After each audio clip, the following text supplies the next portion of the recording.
Assalamualaikum warahmatullahi wabarakatuh, sahabat Gen Husna.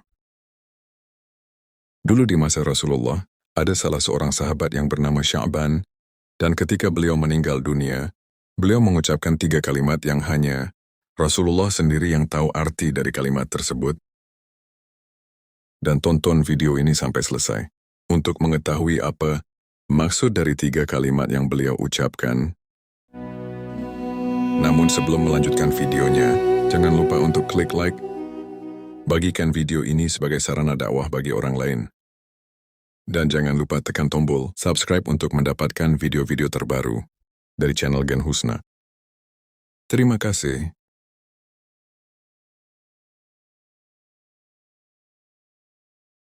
Al-Kisah, ada seorang sahabat Nabi yang bernama Sya'ban radhiyallahu anhu.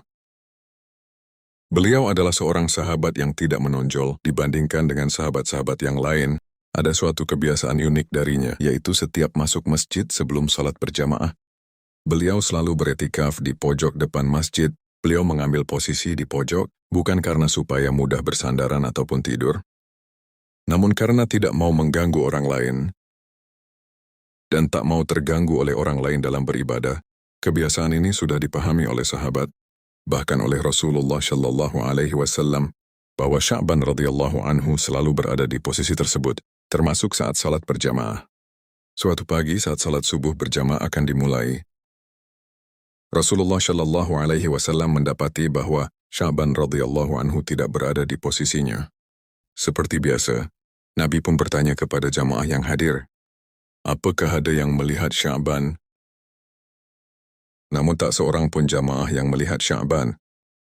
Salat subuh pun ditunda sejenak untuk menunggu kehadiran Sya'ban radhiyallahu anhu. Namun yang ditunggu belum juga datang. Khawatir salat subuh kesiangan, Nabi memutuskan untuk segera melaksanakan salat subuh berjamaah. Selesai salat subuh, Nabi bertanya, apa ada yang mengetahui kabar dari Sya'ban radhiyallahu anhu? Namun tak ada seorang pun yang menjawab. Nabi bertanya lagi, apa ada yang mengetahui di mana rumah Sya'ban? Kali ini, seseorang sahabat mengangkat tangan dan mengatakan bahwa dia mengetahui persis di mana rumah Sya'ban. Nabi yang khawatir terjadi sesuatu dengan Sya'ban meminta diantarkan ke rumahnya. Perjalanan dengan kaki cukup lama ditempuh oleh Nabi dan rombongan sebelum sampai ke rumah yang dimaksud. Rombongan Nabi sampai ke sana saat waktu afdol untuk melakukan salat duha, kira-kira 3 jam perjalanan. Dan sampai di depan rumah tersebut, Nabi Shallallahu Alaihi Wasallam mengucapkan salam, dan keluarlah seorang wanita sambil membalas salam tersebut. Benarkah ini rumah Sya'ban? Tanya Rasulullah. Benar ya Rasulullah, saya istrinya. Jawab wanita tersebut, bolehkah kami menemui Sya'ban yang tadi tidak hadir saat salat subuh di masjid dengan berlinangan air mata? Istri sahabat menjawab, beliau telah meninggal tadi pagi. Rasulullah dan para sahabatnya mengucapkan, Inna lillahi wa inna ilaihi rajiun. Masya Allah. Satu-satunya penyebab dia tidak salat subuh berjamaah adalah karena ajal sudah menjemputnya. Beberapa saat kemudian, istri Sya'ban bertanya kepada Rasulullah, ya Rasulullah, ada sesuatu yang jadi tanda tanya bagi kami semua, yaitu menjelang kematiannya. Dia berteriak 3 kali, dengan masing-masing teriakan disertai 1 kalimat. Kami semua tidak paham apa yang dimaksudnya. Apa saja kalimat yang diucapkannya? Tanya Rasulullah. Di masing-masing teriakannya ia berucap kalimat, aduh, kenapa tidak lebih jauh? Aduh, kenapa tidak yang baru? Aduh, kenapa tidak semua? Lalu Rasulullah menjelaskan perkataan yang keluar dari lisan Sya'ban sebelum sakaratul maut. Rasul pun melantunkan ayat yang terdapat dalam surat Al-Quran, sesungguhnya kamu berada dalam keadaan lalai dari hal ini. Maka kami singkapkan daripadamu hijab yang menutup matamu, maka penglihatanmu pada hari itu amat tajam. Ternyata saat Sya'ban dalam keadaan sakaratul maut, perjalanan hidupnya ditayangkan ulang oleh Allah.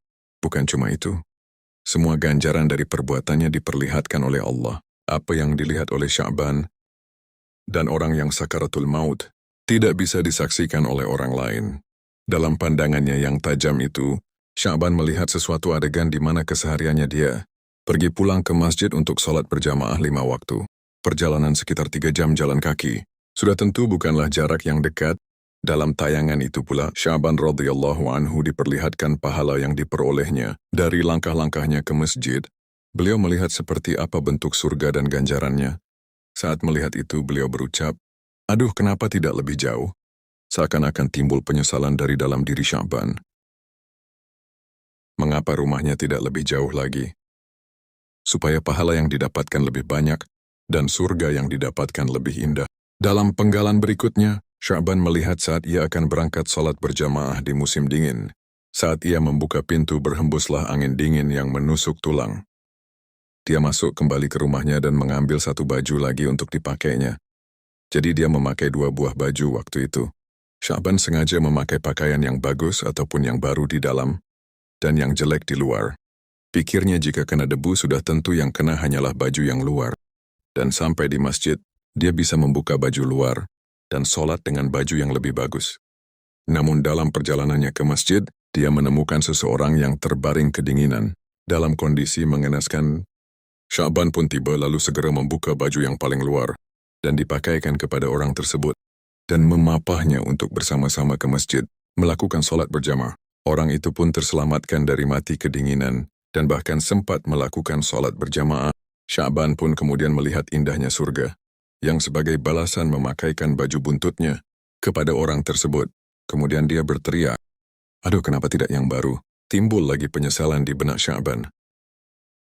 Jika dengan baju buntut saja bisa mengantarkannya mendapat pahala yang begitu besar, sudah tentu ia akan mendapat yang lebih besar lagi seandainya ia memakaikan baju yang baru.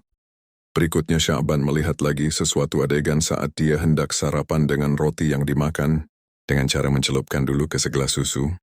Ketika baru saja hendak memulai sarapan, muncullah pengemis di depan pintu yang meminta diberi sedikit roti. Karena sudah lebih 3 hari perutnya tidak diisi makanan, melihat hal tersebut, Sya'ban merasa iba. Ia kemudian membagi 2 roti sama besarnya. Demikian pula segelas susu itu pun dibagi 2. Kemudian mereka makan bersama-sama roti itu yang sebelumnya dicelupkan ke susu dengan porsi yang sama. Allah kemudian memperlihatkan ganjaran dari perbuatan Sya'ban radhiyallahu anhu dengan surga yang indah. Demi melihat itu pula, dia pun berteriak lagi, "Aduh, kenapa tidak semua?" Sya'ban kembali menyesal. Seandainya dia memberikan semua roti itu kepada pengemis tersebut, tentulah dia akan mendapatkan surga yang lebih indah. Masya Allah. Sya'ban bukan menyesali perbuatannya, tetapi menyesali mengapa ia tidak optimal.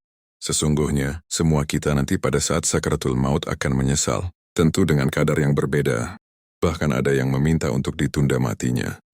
Karena pada saat itu barulah terlihat dengan jelas konsekuensi dari semua perbuatannya di dunia. Mereka meminta untuk ditunda saat karena ingin bersedekah. Namun kematian akan datang pada waktunya. Tidak dapat dimajukan dan tidak dapat diundurkan.